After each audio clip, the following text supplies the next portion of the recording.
Satu tahun tuh aku bisa dapat 80-an juta tabungan. Di saat itu 2019.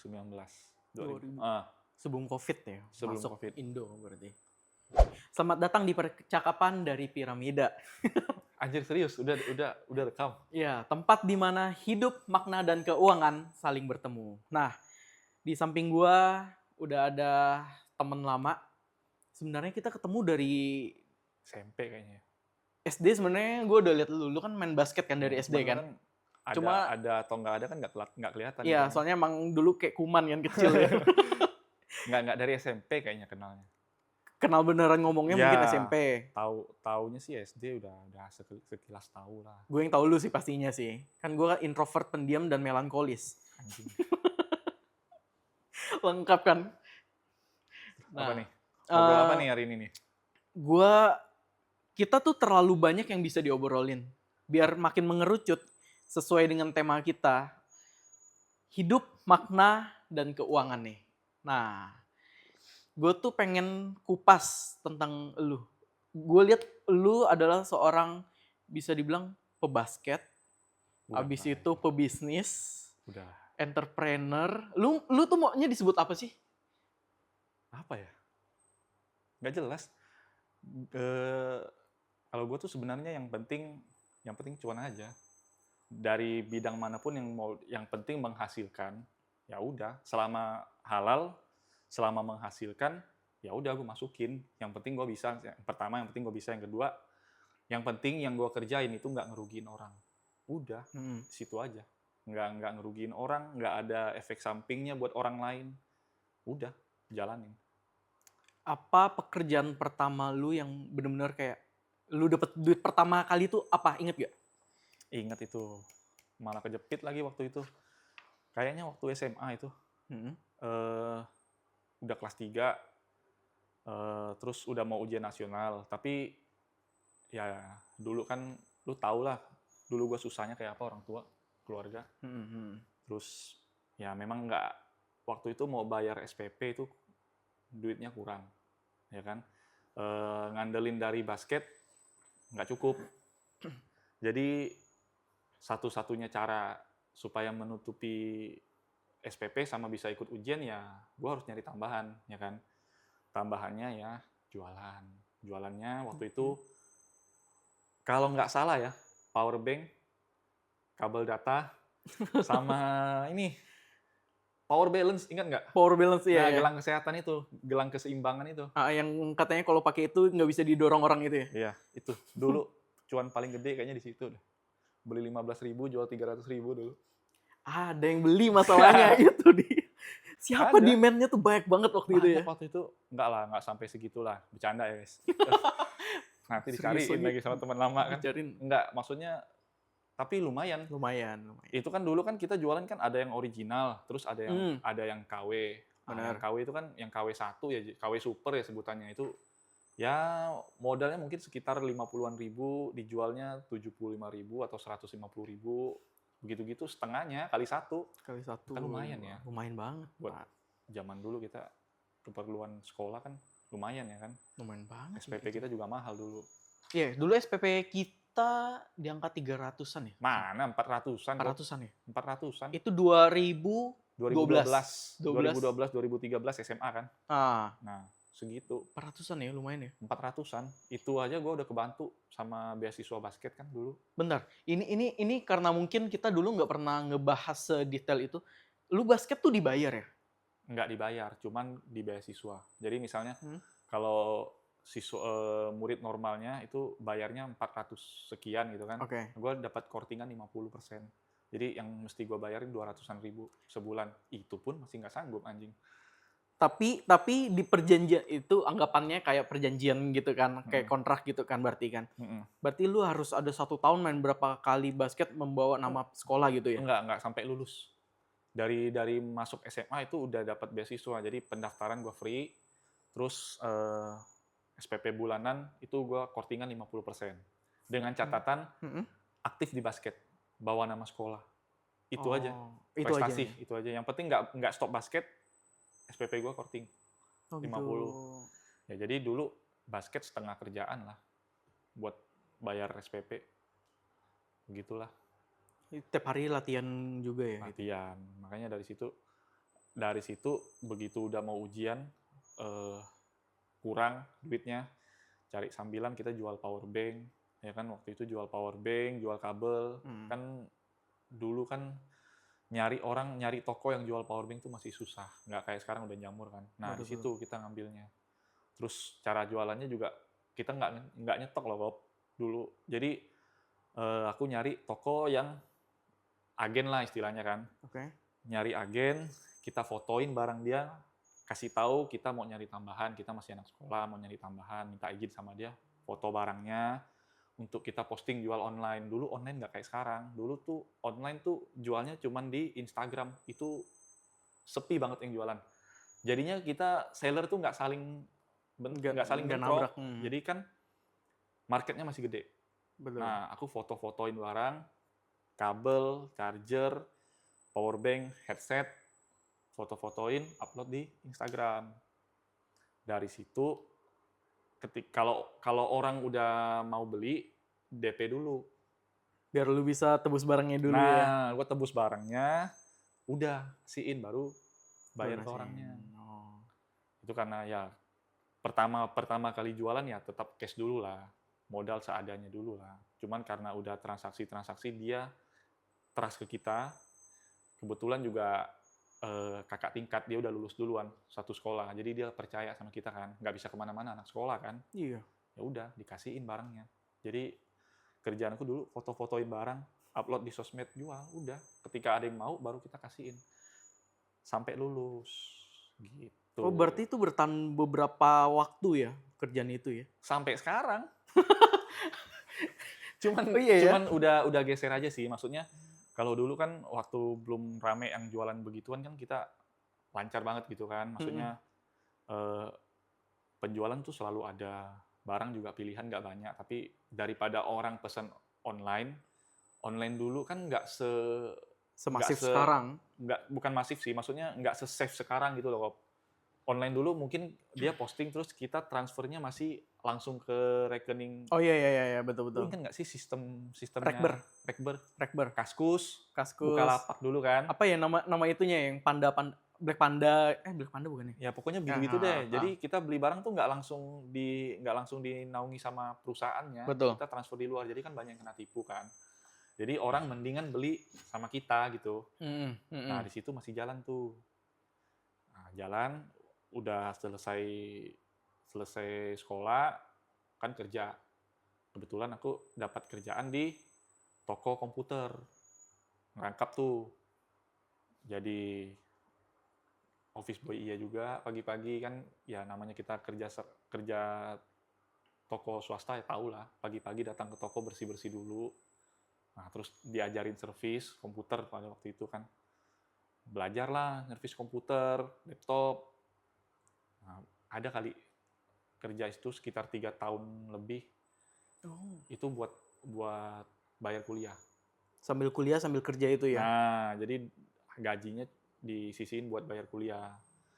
Setelah kuliah lulus kan, singkatnya ya, setelah kuliah lulus kan udah nggak ada beban nih, karena pemasukan udah ada, apa yang dibayar udah nggak ada gitu kan. Palingan ya bantu orang rumah aja. Terus duitnya ada dari servis komputer.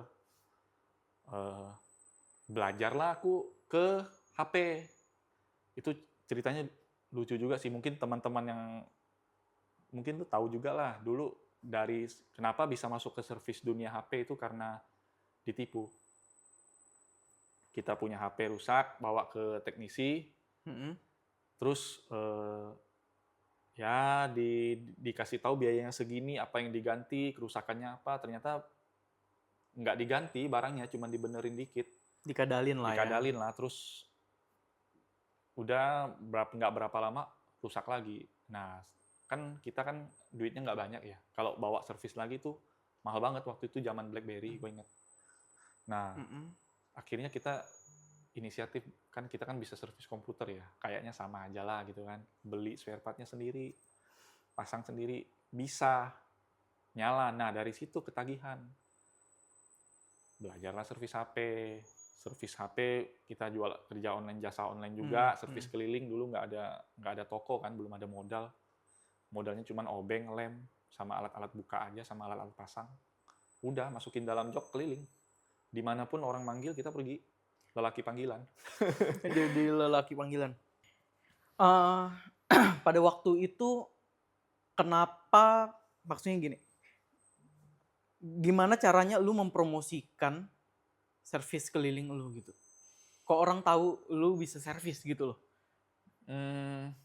Awalnya sih nggak langsung dari servis ya. Maksudnya awalnya tuh kita dari jualan. Jualan itu ya yang Jualan second. Misalnya kita karena ada modal dari kerjaan yang kita simpan, ada yang mau jual HP, kita tampung, terus kita jual lagi. Ya kayak Blue Car lah sekarang kan istilahnya kan. Nah dari situ kan orang kenal kita, ya kan. Kita jual juga, kita bisa ngambil kepercayaan orang, ya kan. Terus ya udah pelan-pelan kita bilang kita ada servis juga. Jadi kalau sambil jualan kita kasih tahu. Ya gitulah. Terus lama-lama pelan-pelan 1-2 orang rekomendasi di mulut ke mulut. Ya udah mulai. Selain kita postingnya di Facebook dulu sama Instagram dulu. Dari dulu sih gue Instagram sih kok. Instagram terus sampai sekarang. Udah. Luar biasa ya. Ada gak momen tertentu? Gue kan sekarang liatnya lu punya banyak bisnis ya. Nah enggak lah. Apa aja nih 2, sekarang? 3 kayaknya sekarang. Sekarang bisnisnya apa aja? Sekarang HP masih. Oke. Kemudian sekarang lagi baru mulai terjun ke dunia konstruksi. Aku lagi bangun kolam koi sekarang, khusus kolam ikan. Kolam, tapi spesifiknya untuk ikan koi. Udah paling kayaknya itu dulu yang berani ngomong deh. Sisanya yang kecil-kecil nggak kelihatan. Masih coba-coba dulu yang raba-raba dulu ya. Masih nggak Tes berani. pasar ya. Di tes pasaran. Kenapa bisa ke kolam koi dulu? Spesifik koi lagi? Hobi. Jadi setelah nikah, di rumah cuman sama istri berdua. Awal-awal nikah ya kayak lu lah gini, misalnya di rumah sendiri, ya kan, pulang kerja mau ngapain, cuman di kamar doang kan bosan. Dapatlah ide melihara ikan, ketagihan, singkat cerita, bikin kolam. Tapi kan karena bikin kolam kalau kita pakai tenaga profesional bangun, itu kan mahal banget. Benar. Terus duitnya belum ada waktu itu, belum sanggup. Jadi modal dari nonton YouTube, belajar sendiri, cari tahu mekanismenya sendiri, terus kita minta tukang bangun sesuai desain kita sendiri. Setelah jadi, teman-teman penghobi kan, karena ya namanya hobi kan pasti ada komunitasnya kan ya. Nah dari teman-teman komunitas datang ke rumah, lihat kolam aku, terus pada seneng, sistemnya bagus.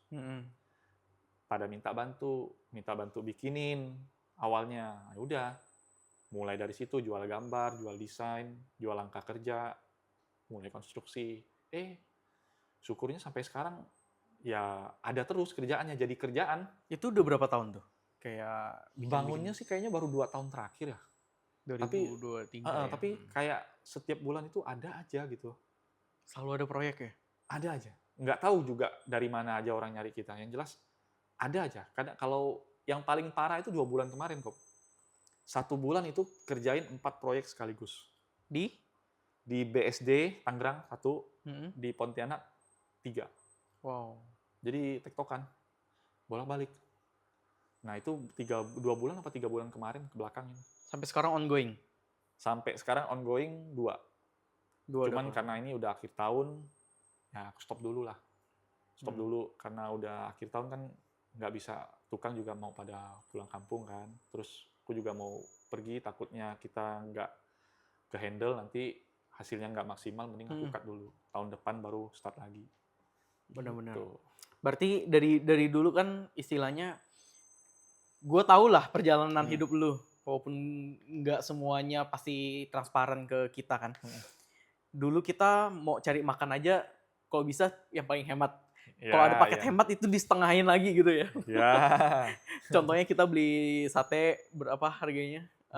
Kayaknya nggak beli sate deh kok. Kita nyebutnya beli sate kan. Tapi yang datang kan lontong doang kan. Lontong sama bumbunya 5.000 doang. kan? Kita beli sate tapi nggak ada satenya. Iya. Kan Cuma sate satu lontong. porsi kan 12.000 kalau nggak Ah, salah. ah, ah. Terus waktu itu karena kita memang memang nggak ada banget, itu bukan beli yang 12.000, beli 5.000 cuma dapat lontong sama siraman Bumbunya. kuah satenya, bumbu satenya aja kan. Itu pun karena belas kasihan penjualnya ya. Iya, kalau orang lain nggak dikasih itu kayaknya. Itu karena lu Iya. depan gang kan waktu Depan itu. gang. Depan komplek ya. Depan komplek, benar. Depan komplek. Jadi dikasih. Dari perjalanan dari boleh dibilang susah banget Heeh. sampai sekarang bisa dibilang hidup berkecukupan nggak? Atau hidup enak lah ya sekarang ya? Kalau ini disclaimer dulu nih. Ini point of view dari aku ya. Maksudnya Ah. ini benar-benar pendapat pribadi. Kalau untuk dibilang berkecukupan, cukup. Dibilang hidup enak, menurutku, aku yang sekarang tuh udah enak banget. Kalau dibanding dengan aku yang 7-10 tahun yang lalu. Karena sekarang kita mau makan apa, dulu tuh target aku saking parahnya ya, saking kita susahnya ya, nggak muluk-muluk kok. Dulu itu targetnya, coba nanti istriku nonton pasti dia ketawa deh. Target kaya, dia kan pernah ditanyain ke aku, menurut kamu kaya itu segimana? Aku bilang lah, aku mau makan nggak lihat harga. Udah, itu Sesimpel level itu. kayanya aku dulu segitu, makan nggak lihat harga. Udah, di situ aja. Nah, sekarang udah sampai di level itu. Jadi menurut aku, ya udah aku udah cukup gitu. Disclaimer lagi, versi aku. Cuman namanya manusia kan pasti ya ada lah. Misalnya kita punya tabungan 5 juta, pengen punya 50 ya kan. Punya 50 ya pasti pengen punya 500. Nggak pernah puas ya. Iya. Boleh kasih gambaran dikit nggak? Dulu susah, sekarang bisa dibilang menurutmu tuh enak lah. Boleh tahu nggak pendapatan terbesar dalam 1 bulan itu di kisaran berapa? Waduh. 3 digit? 3 digit. Ini kalau kotor ya iya. Kotor iya. Kalau bersih 3 digit per bulan. Ada lah, pernah lah. Pernah ya. Ya, tapi nggak selalu lah. Nggak se-wow itu gitu loh. Kalau udah segitu mah aku nggak mau datang ke sini kok. Waduh. Nyarinya Timothy kok. Waduh. Kalau sebulan ratusan kan. Iya nggak? Terus ketemu orang tidur siang, lu bayi ya tidur siang gitu. Bangun goblok, lu miskin. Yang kayak gitu-gitu ya. Enggak lah, kita masih jauh lah. Kan ini mau dibilang, aku tuh cuman pas-pas kok, pas pakai, pas nabung, udah, pas hidup. Pas mau ke Jepang ada aja ya. Ada lah, itu ada lah, cukup lah. Ya maksud aku ya begitu, untuk kita pakai cukup gitu. Tapi kalau untuk memenuhi ego, misalnya untuk memenuhi keinginan, ya nggak semuanya lah bisa. Betul. Tapi kalau untuk kebutuhan kita udah lebih dari cukup, udah syukur. Udah jangan, ya kalau sekarang kita lihat yang ke atas terus mah nggak ada beresnya kok. Betul. Nggak ada selesainya. Lu inget gak momen kapan lu turning back-nya? Dari susah sampai, oh ini kayaknya jalan gua deh, kayak gitu. Ingat gak kapan tuh? Ingat. Kalau momen turning back-nya itu ketika, ya tadi sih, obrolan off cam kita. Ketika aku udah selesai sama dunia, sama diri sendiri. Misalnya, kalau dulu itu kan namanya kita masih dari nggak punya duit, terus ada penghasilan, ada pendapatan, itu kan kita pasti lihat sosmed lah, tahu lah. Kita lihat orang punya apa, kita nabung pengen beli ini, pengen beli itu. Begitu ada duitnya kita belanjain. Betul. Ya kan? Terus belum punya pasangan yang benar-benar kita yakin gitu loh, masih tahap mencari. Itu duitnya nggak kelihatan kok. Nggak kelihatan selama kita belum berdamai dengan itu semua. Jadi setelah udah, yang pertama yang paling penting itu pasangan sih. Kalau di aku ya, aku pribadi pasangan. ketika aku udah dapat pasangan yang aku benar-benar yakin, yang aku bisa percaya, semua hal, tanpa ada yang aku mesti rahasiakan lagi, itu momennya. Jadi, pendapatan aku berapa, yang aku bisa sisihin berapa. Terus, aku punya apa ya namanya ya, kedepannya aku mau seperti apa, Target ya. targetnya tuh Mm-mm. udah ada ketika kamu dapat orang yang pas. Jadi semuanya tuh ngerucutnya tuh kayak piramida kok. Ngerucutnya tuh ujung-ujung di satu orang ini. Jadi duit aku mesti cari buat Mm-mm. siapa? Targetnya mungkin buat nikah, buat beli rumah, buat beli kendaraan, terus buat tabungan. Semuanya tuh untuk satu orang ini. Udah di situ Mengerucut ya. turning back-nya. Jadi duit kita nggak kemana-mana kok. Karena setiap kali kita mau ngapain, oh iya ingat, kalau kita kayak begini terus nggak bisa nih, Nggak selesai ya. nggak selesai nih, nggak dapat nih duitnya nih, nggak ada Itulah nih. makna podcast kita. Lihat ini. Kita ini podcast dari piramida. Ini sebenarnya makna podcast ini tuh ini. Oke, cocok logi. Nggak, maksudnya gini, untuk kalimat berdamai kan terlalu luas ya. Mm-mm. Berdamai dengan diri sendiri. Kayak lu bilang, lu istilahnya mungkin gue nangkapnya lu udah transparan dengan pasangan lu pada waktu itu. Mm-mm. Bukan pada waktu itu, sampai sekarang. Iya. Dengan calon istrimu pada waktu itu kan. Heeh. Lu seterbuka apa dalam tanda kutip ya? Seterbuka apa? Nah, ini yang singkat aja ya, simpel aja ya. Waktu awal pacaran, baru jadian nggak sampai semingguan, itu aku buka semuanya. Ya bukan, nggak seperti yang itu. Enggak. Aku nggak Nggak ke situ kepikiran ya, ke situ. nggak ke situ. Maksudnya, Pendapatan. ini aku sekarang pendapatan sehari segini. Oke. Sebulan kira-kira aku bisa nabung segini. Nah, yang terpenting, ini kartu ATM aku, ini buku rekening aku, semuanya tabungannya ada segini. Kaget calon istri aku. Karena nggak ada digitnya ya. Nggak ada digitnya. Itu kartu kosong, kartunya banyak. Isinya Kosong. itu, kalau nggak salah itu cuman sekitar 1, berapa juta gitu tabungan itu. Terus kaget dia, ini bohong ini, pasti ada tabungan lain. Katanya, enggak. Aku bilang, ini, kalau uang ini habis, aku habis. Mau nggak? Tapi aku garansiin kamu, kalau uang ini mulai detik ini akan bertambah. Aku garansiin begitu. Karena satu, aku tahu aku harus ngapain. Yang kedua, aku udah punya tujuan kerja aku. Ya kan? Yang ketiga, kamu bantu aku pegang uang ini, kelola uang ini, karena aku nggak bisa ngelola uang. Oke. Nah, di situ kaget dia. Serius, cuman segini tabungan? Aku bilang ya segini. Kalau mau, kalau nggak berarti aku cari yang lain. Berarti nggak cocok. Nah, tapi kasih waktu 3 bulan, aku buktiin tabungan ini berkali-kali lipat. Karena aku udah dapat tujuan nih. Udah dapat tujuan nih sekarang. Nggak kemana-mana lagi duit aku gitu. Tahu lah, masih muda.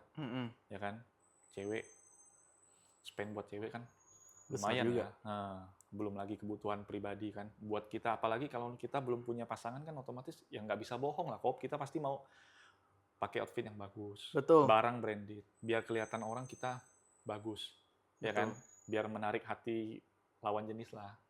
Ya kan? Tapi kalau begitu kita udah dapat pasangan, kita udah open semua ke dia. Apalagi nggak perlu beli baju 30.000 juga udah cukup. Yang penting kan kehadiran lu di situ. Iya, yang penting udah itu gitu kan, yang tahu duitnya ada gitu. Tapi itu belum menjawab semua pertanyaan yang tadi. Nah, yang mana lagi nih? Seterbuka apa yang gue maksud adalah selain pasti pendapatan, misalnya menurut gue ya, ini base pengalaman gue.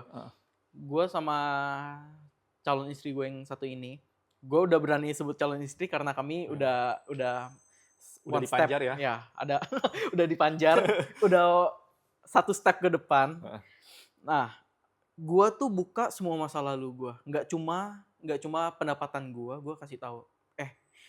Masa lalu gue ini loh, mantan gue ini.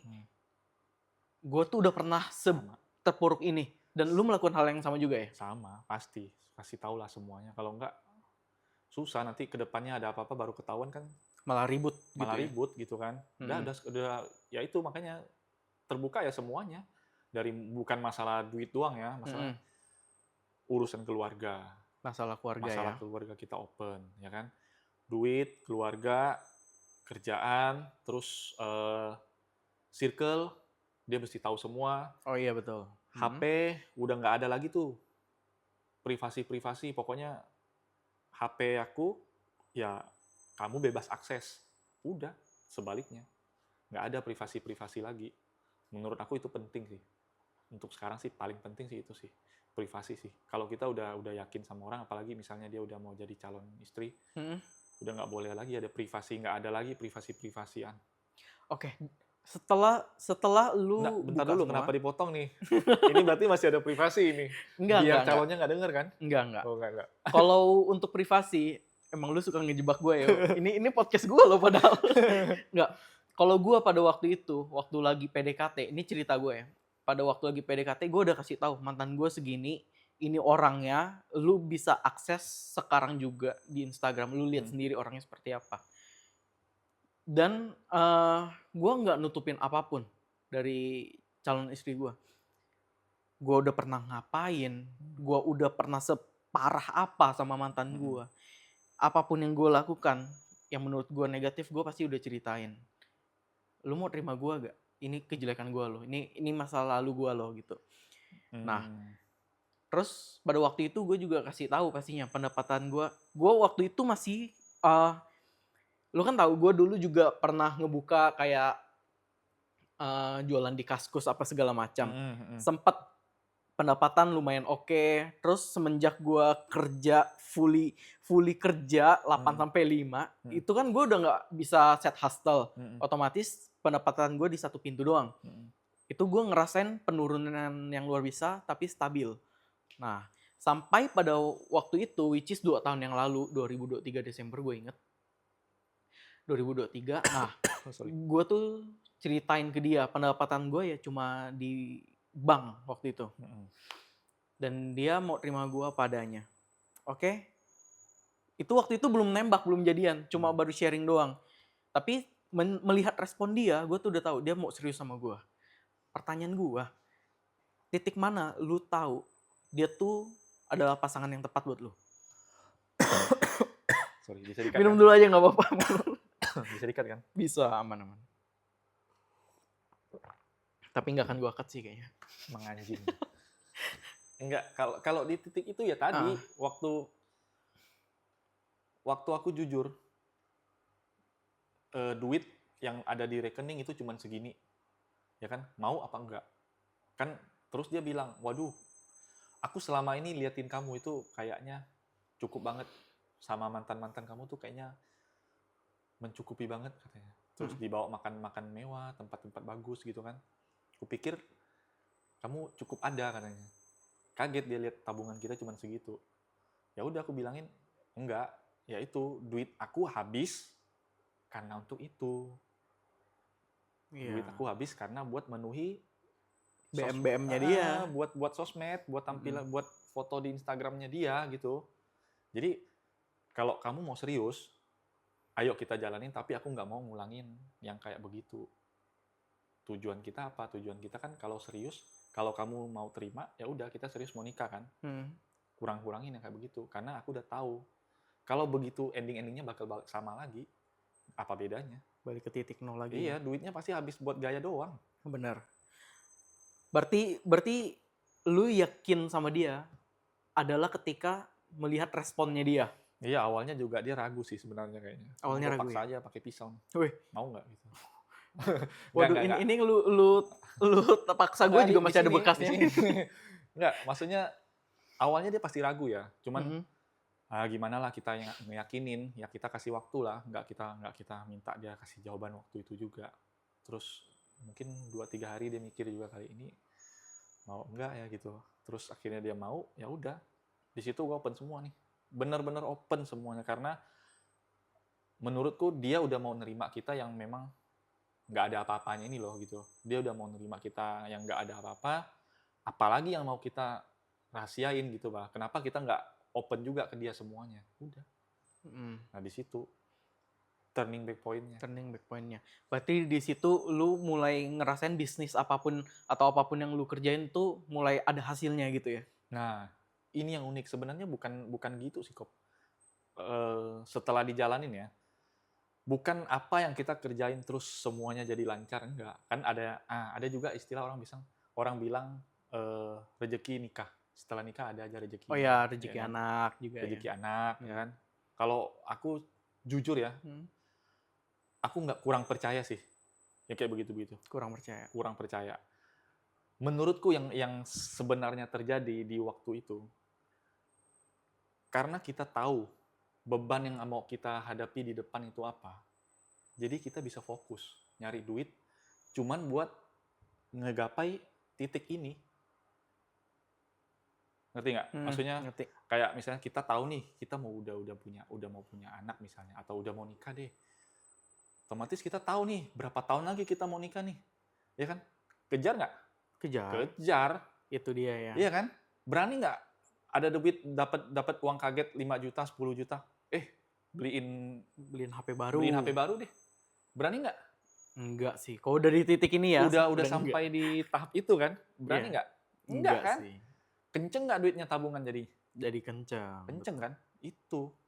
Menurutku, aku dapat bisa lumayan ngegulungnya tuh di situ.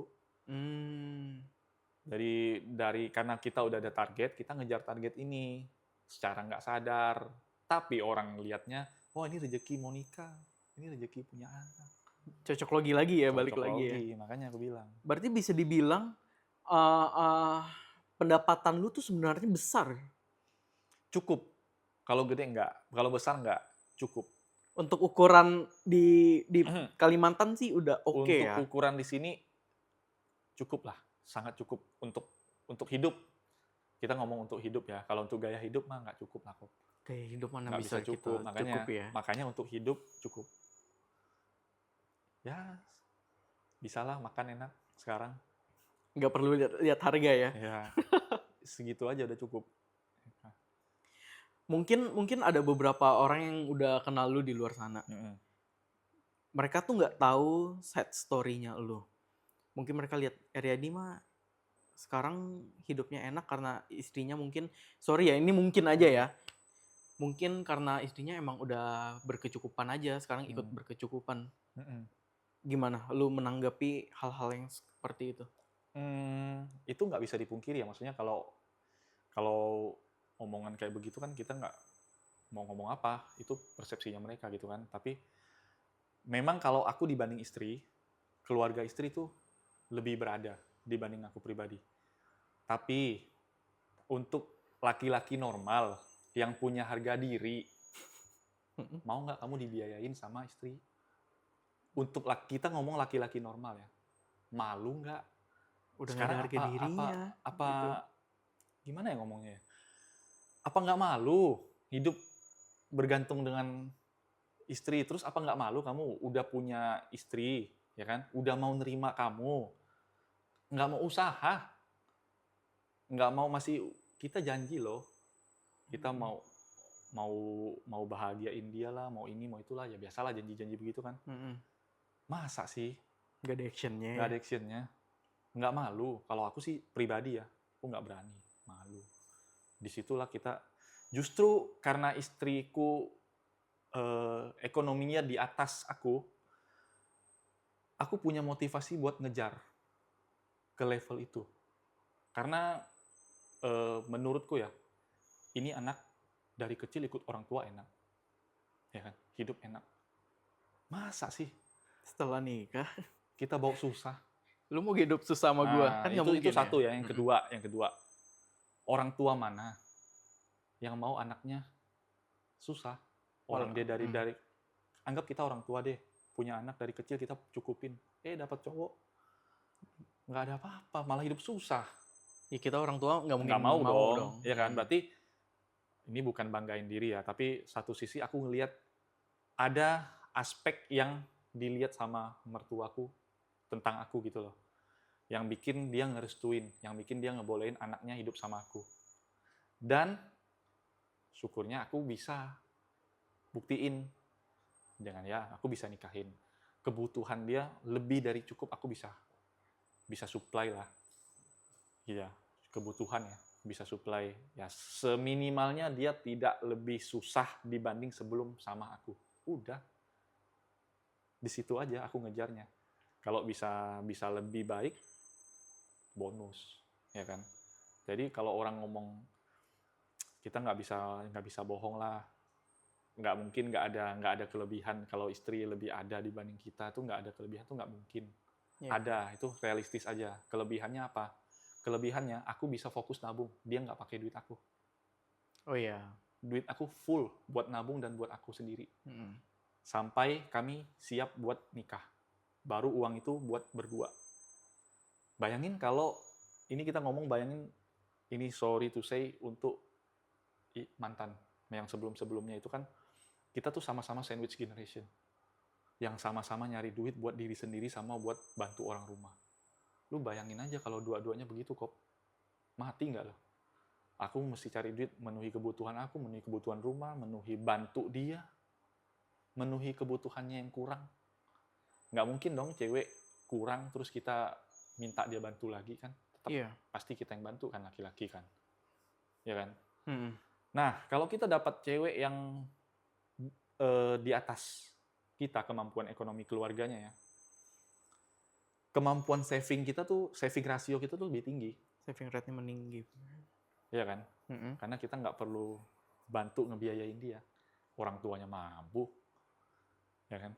Jadi kita bisa hidup buat diri kita. Makan juga seminggu sekali lah, seminggu 2 kali lah, paling malam minggu keluar. 5 hari lainnya kan kita bisa pakai buat sendiri. Apalagi uang yang aku dapat, aku titipin dia. Jauh lebih hemat. Jauh lebih hemat. Ya kan? Dia nggak pakai duit itu, dia nggak perlu duit aku. Orang duitnya lebih ada. Iya, iya. Ya kan? Tapi setelah kita nikah kan, nggak mungkin. Berarti lu tuh memanfaatkan keadaan di mana orang lain mungkin akan terlena dengan keadaan itu, lu malah memanfaatkan mungkin Iya. sisi yang seharusnya jadi pukulan negatif buat lu malah jadi hal yang positif buat lu ya. Sisi yang bego sih kok sebenarnya.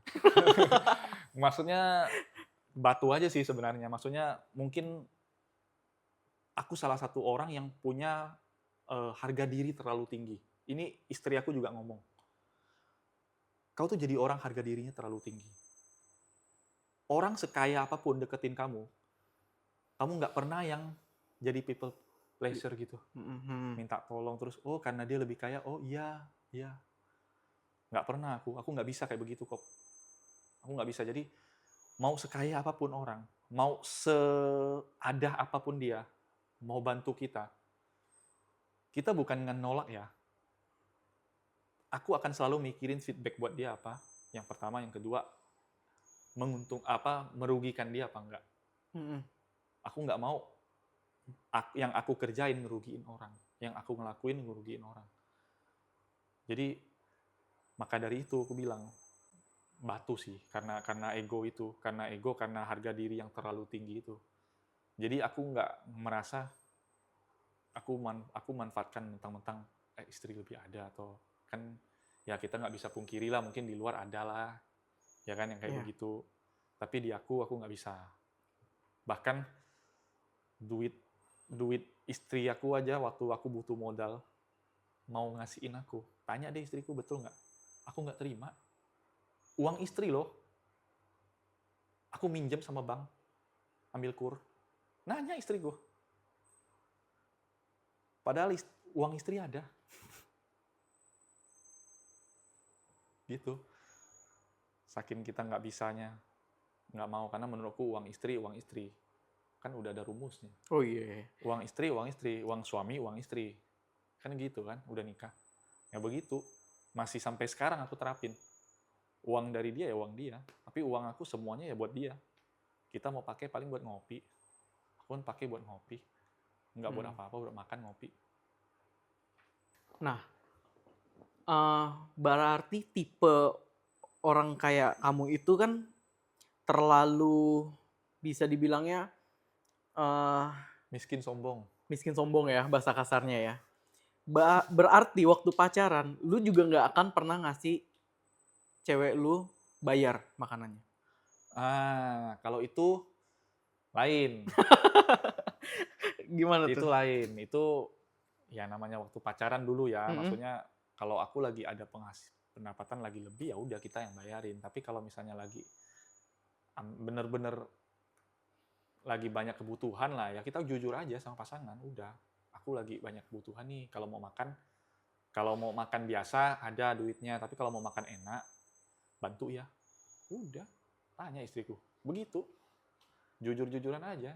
Kalau itu, ya satu kan belum istri, Iya, betul. ya kan? 100% buat dia, tahu-tahu lari, habis aku. Nggak dapat apa-apa mulai dari nol lagi.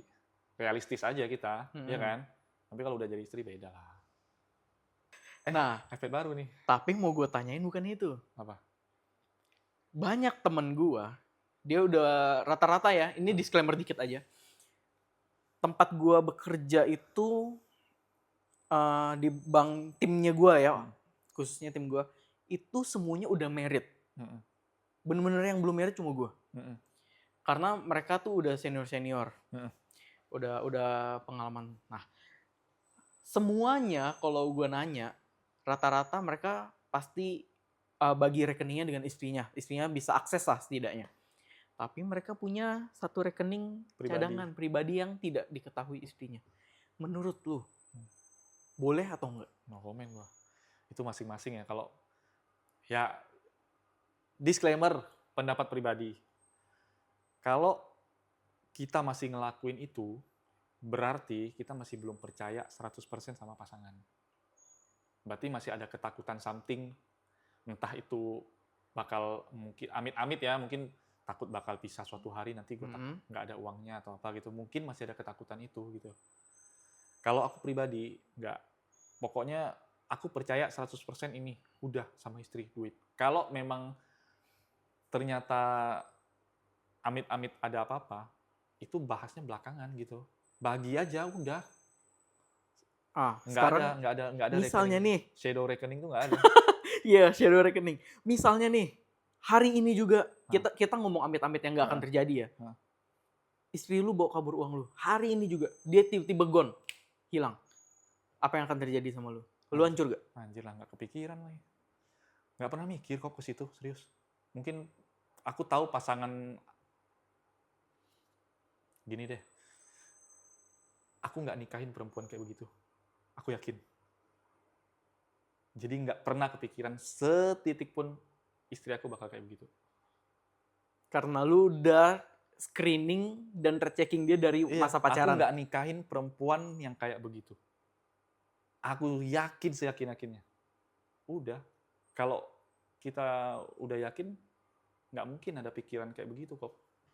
Karena kan sepengetahuan gua ya, mau kita udah nikah 10 tahun, 20 tahun, kan pasti tetap ada cekcoknya, ada kesalahpahaman, berantem atau apapun. Istilahnya kok kita nikah, kita mau tahu seberapa banyak pun, kita tetap beli kucing dalam karung. Betul gak? Betul. Tapi kenapa lu bisa yakin dia tidak akan seperti itu? Apa yang membuat lu yakin lah? Kenapa ya? Satu mungkin background keluarganya berduit. Ya kan? Yang kedua, dari aku nggak ada, dia mau sama aku. Masa sih sekarang udah ada, malah jadi nggak mau? Logika aku sih sesimpel itu sih maksudnya. Terlepas dari kalaupun amit-amit kejadian, ya udah resiko ditanggung pemenang. Iya kan? Iya. Ya udah aku nggak ada second plan kalau untuk itu. Benar-benar nggak ada plan B. Nggak tahu salah apa benar. Yang penting aku nggak ada plan B kalau soal kayak begini. Gue penasaran dari tadi kan kita diceritain sama lu tuh hidup lu tuh kayak enak banget nih, serasanya kayak naik terus Dari nih kan. mana enaknya? Nah, gue mau tahu nih, lu ngerasain kegagalan itu setelah lu menikah itu di bagian mananya? Setelah menikah, gagal. Mungkin bukan gagal ya, tapi Titik surutnya lah. titik susahnya lah gitu. Ini mungkin teman-teman bakal relate juga. Masa 1-2 tahun pernikahan pertama, Mhm. itu enaknya luar biasa. Karena satu, waktu kita nikah, ada amplop, ya Oke. kan? Nah, terus waktu kita nikah, memang duit itu udah dipersiapkan untuk nikah dan setelah nikah, ya kan? Jadi tabungan ada. Setelah nikah, biasanya kita laki-laki tuh ngerasa udah secure. Kan kan pengeluaran terbesar laki-laki kan dua, Nikah, nikah, anak. anak, betul. Waktu punya mau kelahiran anak. Lahiran. Itu menurut aku, rata-rata teman aku bilang pengeluaran terbesar laki-laki tuh seumur hidupnya tuh cuma dua ini. Ya, yang di luar dari sakit orang tua atau apalah ya. Ini di urusan pernikahan dua ini.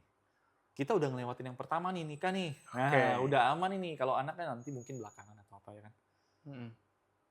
Eh, udah terlalu santai, terlalu terlena kita. Duit udah mulai kurang terkontrol karena pengantin baru kan. Honeymoon, enak nih jalanin hidup berdua, nggak diatur lagi sama orang tua, pakai duit, udah mulai ngaco. Tahun pertama itu masih lewat tuh. Tahun kedua, nah mulai itu. Mulai berasa karena tabungan berkurang, pemasukan segitu-segitu aja, gaya hidupnya meningkat. Di situ mulai berasa, ini kok nggak ada duitnya, kok abis nikah, kok jadi begini kita. Mau dikurangin gaya hidupnya, lumayan tersiksa, karena kita udah terbiasa. Terbiasa. Satu hari pakai 300-500 ribu sehari misalnya, tiba-tiba disuruh masak. Satu hari pakai cuman boleh dilimitasi sehari cuman boleh 100. Misalnya, Pasti tersiksa. nggak bisa kok, berat, Berat. nangis. Masuk tahun kedua, sempat kami istri sampai tertekan banget, susah banget rasanya katanya. Tapi mau gimana, kita harus biasain lagi, kita mesti riset lagi nih gaya hidup kita nih. Mhm. Baru pelan-pelan mulai, tahun ketiga itu mulai lagi naik tuh. Kurvanya tabungan itu mulai naik lagi tuh.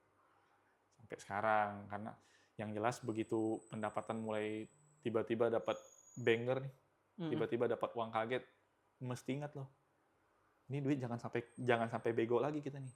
Udah pernah soalnya Udah kan. pernah nih, Mhm. dapat duit nggak bisa dipakai nih, nggak bisa kelola nih, hancur. Itu sih, setelah nikah itu yang momen setahun setelah pernikahan itu yang berat itu. Ada juga yang mungkin habis nikah berat, tapi di Iya. aku beratnya tuh di ekonomi. Percaya nggak? Dari pacaran sampai hari ini kami nggak pernah berantem. Sekalipun. Nggak pernah yang kayak ribut, lu tuh kenapa kayak gini-gini? Nggak pernah. Wow. Udah berapa tahun kalau dihitung-hitungnya? Dari pacaran sampai sekarang udah 5 atau 6 tahun. 2019 berarti udah Ya, 6 tahun 6 lah. tahun. Jalan 6 tahun. Nggak pernah. Nggak pernah sama sekali ribut. Makanya aku percaya banget, nggak akan kejadian. Kalau gue ditanya hal yang sama ya, Nah. gue baru ngeh juga nih barusan nih. Gue sama Nia udah OTW 2 tahun. Gue nggak pernah berantem sama dia. Pernah ribut hebat nggak? Nggak pernah. Ya kalau cekcok kecil mungkin ya Mungkin adalah. cekcok kecil ya udahlah, beda pendapat, wajar kali kan. Cuma yang kayak ribut besar nggak pernah. Terus gue ngeliat dia tuh apa ya? Ribut sampai nggak ngechat seharian, nggak sampai 2 hari 3 hari nggak ngechat. Enggak. Nggak pernah. Dia tuh tipe yang kita ribut pagi nih. Sebelum Kita tidur ini harus usahain selesai.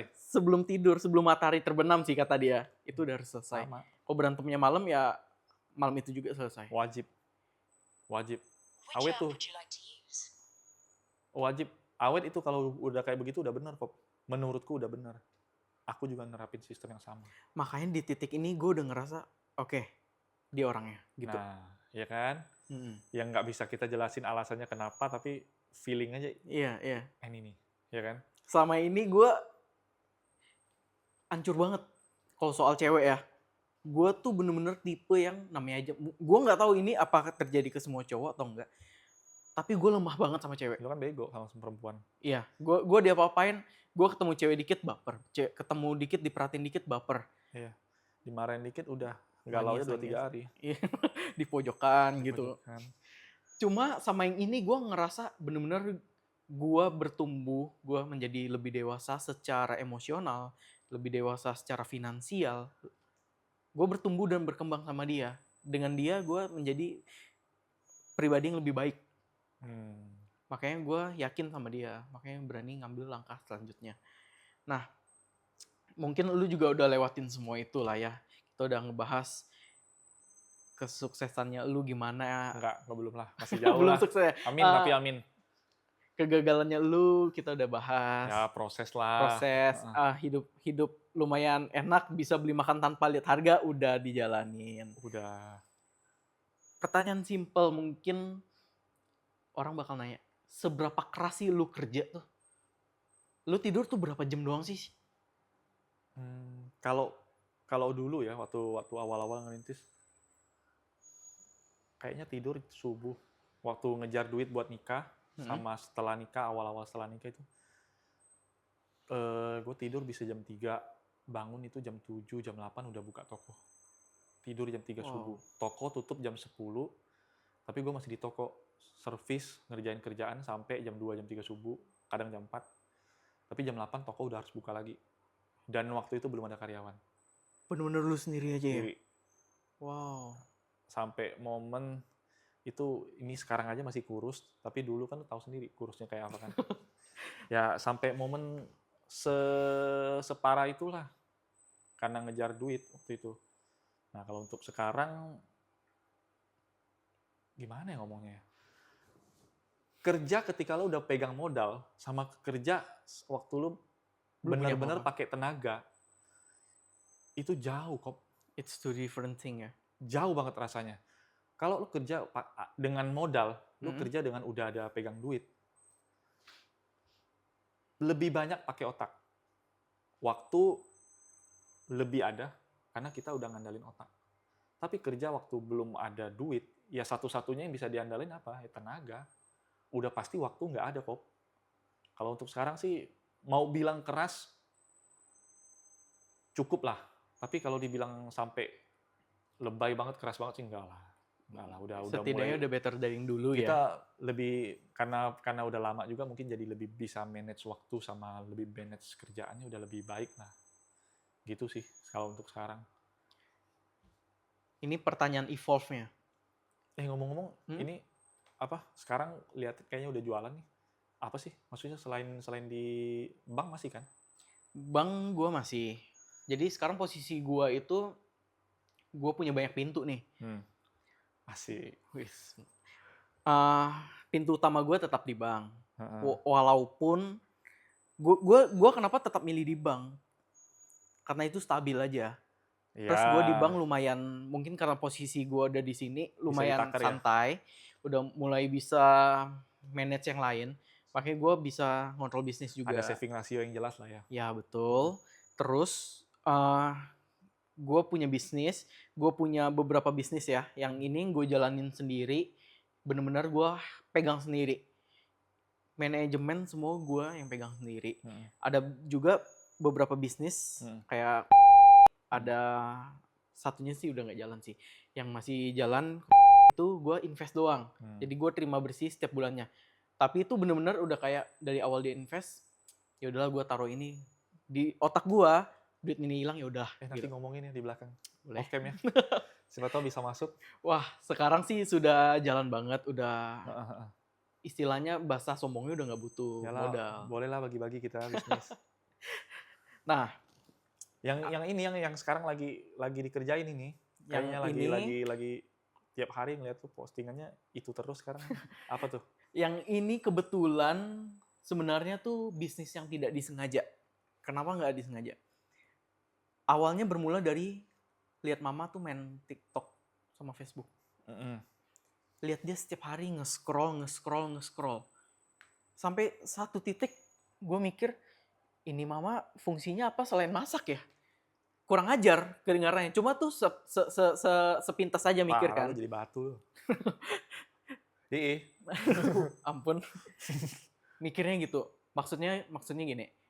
Apa yang bisa gue lakuin biar mama tuh punya aktivitas? Sebenarnya sesimpel itu. Ya udah, gue kebetulan kepikiran untuk bikin online shop aja. Yang penting gue nggak perlu bisnisnya seuntung itu. Yang penting mama tuh bisa ada aktivitas aja. Gitu. Apalagi waktu itu posisinya mamaku nih didiagnosa kaki kirinya dia punya bantalan tulang ininya, sendinya tuh udah keropos, udah rapuh. Bahkan bantalannya udah nggak ada. Jadi itu harus dioperasi. Suntik cairan.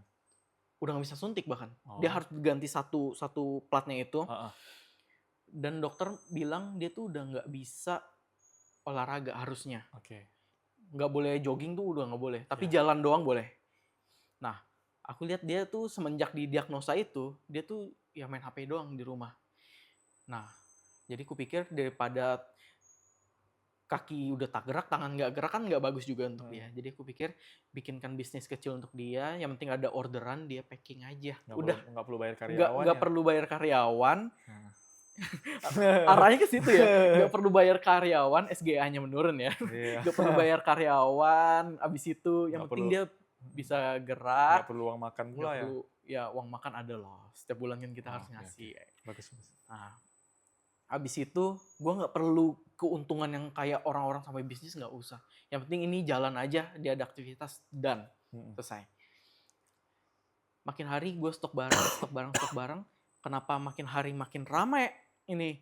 Satu hari dulu cuma 2 paket, dia seneng 2. Iya kok ada 2, ya udah yang penting dia ada kerja. Besoknya 4. Sorry gue potong. Itu marketnya tuh se-Kalimantan atau udah di luar sekarang? Kebetulan punya gue kan sebenarnya Agromekar Kalimantan nih. Ini salah satu produknya yang gue bikin sendiri ini.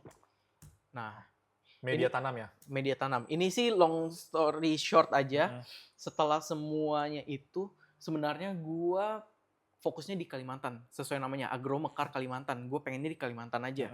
Cuma mungkin karena ini ekspansinya udah lumayan besar, ada yang pesen di NTT, ada Lombok segala macam, ada gitu. Nah, sampai ke Lombok ya sampai sekarang. Ya bisa dibilang nasional lah sekarang. Sampai di kota-kota lain ada. Untuk ekspor impor belum berani main ke situ karena pengetahuannya belum sampai. Nah, setiap hari orderannya makin bertambah. Gue juga bingung awalnya.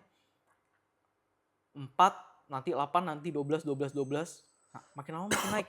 Pernah di satu titik di mana satu hari itu 150 orderan. Oh, gila. 150, dan itu bukan cuma barang satu yang kecil-kecil gini. Sekali pesen, misalnya ini kan 650 gram nih. Sekali pesen tuh ada yang 40 piece, ada yang campur-campur herbisida yang besar-besar. Mama udah sampai kewalahan malah. Bukan aktivitas olahraga lagi udah ini. Sampai banjir keringat, kadang minta istirahat. Kan aku memang masih full time-nya di bank. Kadang siang nelpon. Ya aku boleh istirahat dulu gak? Ya kenapa nggak boleh? Ini kan yang penting ada aktivitas aja. Cuma nggak kekejar katanya. Nah, semenjak apanya itu nggak kekejar, ternyata paketnya baik banget gitu kan. Oh, packingannya ya? Packingannya baik banget. Nah, dari situ aku pikir apa memang ini ya, coba naikin harga aja lah. Siapa tahu terlalu rendah kan. Memang waktu itu nggak aku pikirin, nggak pernah ngitung juga untung cuannya berapa tuh nggak ada. Karena kan biasanya kan kalau itu kan ada dihitungan ongkos packingannya berapa dan lain-lain. Nggak hitung itu. Nggak hitung. Yang penting aku keluarin uang di awal dulu 2 juta. Muterin aja, ya udah 2 juta, ya udah 2 juta. Yang penting mama ada aktivitas. Anggaplah bayar member gym aja ya udah gitu kan. Tiba-tiba kok uangnya banyak gitu kan. Ya udah coba naikin lah, siapa tahu menurun paketnya mama bisa itu. Tetap udah dinaikin paket sehari 100, 140, 100, 150. Sekarang sampai di titik minimalnya sehari berapa? Nah, sekarang ini itu cerita yang berbeda lagi. Dulu omsetnya mungkin bisa dibilang omsetnya segini, packingannya tinggi. Karena variasi barang aku itu nggak sampai 30 waktu itu. Cuma racun tikus, herbisida, udah itu racun dong. Manusia ada? Racun manusia kebetulan lagi bikin perjanjian kerjasamanya. Ini ya. Terus. Waktu itu memang omsetnya masih kecil tapi packingannya tinggi. Jadi orang yang beli tuh average-nya tuh rendah banget. Paling satu paket tuh berapa ribu doang. Ada yang bahkan tuh cuma 20-30 ribu. Sekarang produk gua itu udah 400-an. Jangan dibocorin dong. Waduh. Sekarang produk gua kan udah 400-an jenis, 400-an variasi. Sampai 400-an ya? Sampai 400. Nah, sekarang itu memang sistem Shopee itu sedang dirombak. Bukan cuma Shopee ya, marketplace, e-commerce semua dirombak. Biaya semua naik. Otomatis demand-nya turun. Apalagi lu tahu di 2025 ini ekonomi kita pasti menurun. Lu berasa juga kan. Lumayan, Nah, lumayan. di situ paket gue menurun drastis. Dari sehari 150 tinggal 30. Sekarang. 30 aja udah syukur ya, kadang 20. Otomatis secara grafik itu menurun. Mm-mm. Tapi karena barang gue banyak, average pembelian gue tinggi, omset gue naik. Jadi secara grafik dia tuh naik gini. Ini omsetnya naik, Mm-mm. pembelinya menurun. Oh. Omsetnya naik, tapi yang beli sebenarnya menurun gitu. Iya, paham. Nah, itu yang sampai sekarang kayak, kok bisa ya? Gitu. Makin hari, gue mikir, kayaknya ini bisnisnya bagus deh. Demand-nya tuh banyak. Hmm. Demand-nya banyak. Ya udah, gue sekarang fokusin selain di bank, ya gue sekarang bikin PT. Gue ngurusin ini. Kenapa harus PT? Kenapa harus PT? Karena banyak prinsipal, mau kerjasamanya, distributornya, itu harus dengan PT. CV dia nggak bisa. CV dia nggak mau. Dengan beberapa pertimbangannya dia. Nah, jadi gue otomatis bikin PT. Ya, distributor masukin barang, kayak ini pupuk dolomit segala macam. Ya itu, sekali gue mikir-mikir, kan kadang dulu kita cowok, nggak dulu sih, mungkin sampai sekarang ketika kita baring tidur, otak kita tuh jalan kan, mikir kadang, kok sampai segini ya bisnisnya ya, bagus nih gitu kan. Ya udahlah, apa gue fokus ke sini aja ya. Nah, ini bukannya mau pamer atau sombong, tapi sekarang bisnis AMK ini, Agromekar Kalimantan ini, itu profitnya bisa 10 kali gaji gue sekarang. Gitu. Nah, jujur gue sekarang berada di persimpangan jalan. Gue mau pilih yang mana? Nggak usah pilih dua-duanya, berhenti aja kok. Pengangguran aja kok. Nah, Enggak. Gue mikirnya selama gue masih bisa jalanin dua-duanya ya why not gitu aja sih. Kalau ini sih ya masukan lah ya, karena misalnya kita sama-sama kan sama-sama hitungan sekarang berarti kan udah jadi pengusaha. Ya kecil-kecilan nggak kita kan. Kalau di bank kan itu kan nggak bisa digantiin tuh orangnya. Tetap harus lo yang ke kantor kan. Oke. Tapi kalau ini kan bisa kita bikinin sistem. Betul. Kalau memang profitnya sudah berkali-kali lipat dibanding penghasilan utama kantor, kenapa nggak dibikin tim? Maksudnya, biar maksudnya bisnis bisa berjalan dengan atau tanpa lu gitu maksudnya. Betul. Sekarang posisinya gue lagi bangun tim. Udah ada satu tim, bukan satu tim, udah ada satu karyawan yang memang gue tugaskan sebagai picker dan tukang packingnya lah gitu, buat ngambilin barang dan buat packingnya. Itu baru satu. Kedepannya memang gue lagi bikin sistem di mana gue tuh bisa ngontrol itu cuma pakai laptop gue aja. Setidaknya mungkin ini pengalaman bisnis gue masih kurang ya. Gue tuh belum berada di titik di mana gue belum bisa ngasih tahu supplier gue tuh siapa ke tim gue. Maksudnya gini. Gue ngerti sih. Maksudnya. Karena kalau di PT-PT besar, kayak mungkin mereka pembelian baja atau apapun, karyawannya kan yang ngurus pembelian, pembayaran, apa segala macam. Mereka otomatis tahu suppliernya siapa kan. Mana-mana. Nah, gue tuh belum punya sistem di mana gue tuh bisa mempercayakan itu ke karyawan gue. Mungkin belum di titik itu kali. Sih, sama sih kok. Kalau itu di aku yang sekarang juga masih sama, masih seperti itu. Maksudnya kayak kita ngambil dari mana, harga berapa itu staff kita nggak boleh tahu. Itu masih oke, karena bisnis kita belum se-grow itu dan masih banyak celah untuk disusupi gitu, Bah. Benar. Cuman kan bisa kita bagi kalau dari caraku ya mungkin untuk orderan barang sama supplier, untuk tektokan sama supplier tuh harus kita. Tim itu khusus ngurus bagian misalnya promosi, kemudian penjualan, pengiriman, udah sebatas di situ aja. Jadi barang tetap kita yang handle. Kalau stok sama stocking. Stok, ya betul. Opname, ya kan. Jadi tim cuman sebatas kerjanya di situ.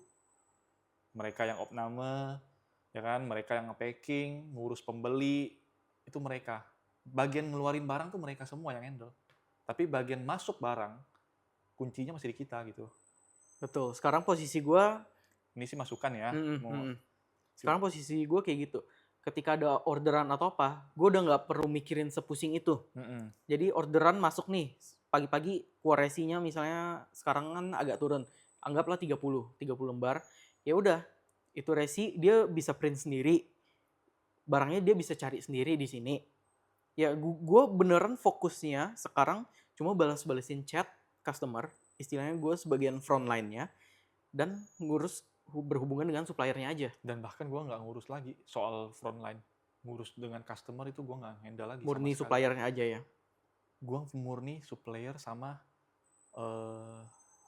apa istilahnya monitoring aja. Ya monitoring. Itu sih wajib lah, kewajiban. Udah itu aja sekilas itu. Makanya gue bilang tadi, kita kerja lebih pakai otak sekarang dibanding Betul. tenaga, ya kan? Nah, mungkin masukan dari aku ya, mungkin kalau untuk balas chat customer itu udah semua minta tim yang handle.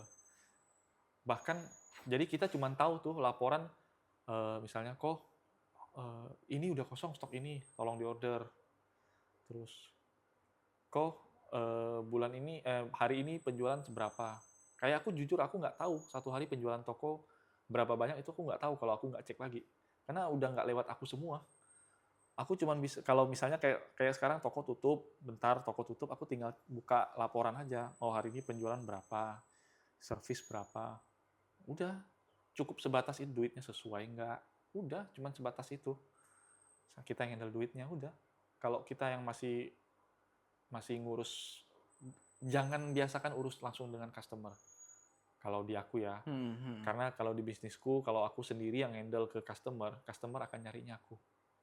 Kalau nggak ada aku, nggak jalan toko. Dulu Itu yang harus dilepas itu ya malah ya. toko seperti itu. Jadi pelan-pelan ku ubah. Aku kan kerja di bidang jasa ya, service ya. Otomatis customer kalau terbiasa dengan kita, kalau nggak ada kita dia nggak mau tinggal HP-nya.